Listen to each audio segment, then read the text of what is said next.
आपण पाहत आहात निपाणी न्यूज, चौफेर घडामोडी। निपाणी नगरविकास प्राधिकरण समितीच्या अध्यक्षपदी संयोजित उर्फ निकू पाटील यांची फेरनिवड। कर्नाटकातील बेळगाव जिल्ह्यातील निपाणी हे प्रमुख व्यापारी शहर असून त्याची नगररचना ऐतिहासिकदृष्ट्या व्यापारी वसाहत म्हणून विकसित झाली आहे। 1854 मध्ये नगरपालिका स्थापन झाल्यापासून शहराचा पद्धतशीर विकास सुरू झाला, ज्यामध्ये तंबाखू व्यापार, बीडी उद्योग केंद्र म्हणून टाउन प्लॅनिंगवर भर देण्यात आला। तसेच मार्च 2018 मध्ये तालुक्याचा दर्जा मिळाल्याने विकासाला नवी गती मिळाली।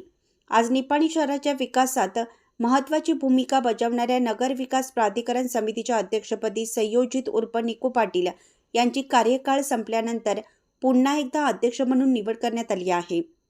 बेळगाव जिल्ह्याचे पालकमंत्री सतीश जारकिहोळी यांच्या शिफारसीनुसार निकू पाटील यांच्या कार्यकाळात वाढ करण्यात आली आहे।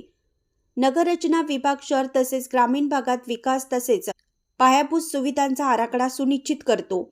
वाढत्या शहराच्या विस्तारामुळे या विभागाला महत्त्वाचा विभाग मानले जाते। निकू पाटील यांच्या निवडीने विकास कामांना सातत्य मिळेल अशी आशा नागरिक करत आहेत। निवडीनंतर निकू पाटील यांनी निपाणी शहराचा विकास पारदर्शक व कायद्याच्या चौकटीत राहून करण्याचा निर्धार व्यक्त केला। आगामी काळात विभागाकडून कोणत्या नवीन योजना राबवण्यात येणार याकडे नगरवासियांचे लक्ष लागलं आहे। निकू पाटील यांच्यावर सोशल मीडिया, दूरध्वनी, प्रत्यक्ष अप्रत्यक्षरित्या शुभेच्छांचा वर्षाव होत आहे। अशाच अपडेट्ससाठी निपाणी न्यूजला सबस्क्राईब करा आणि रहा अपडेट।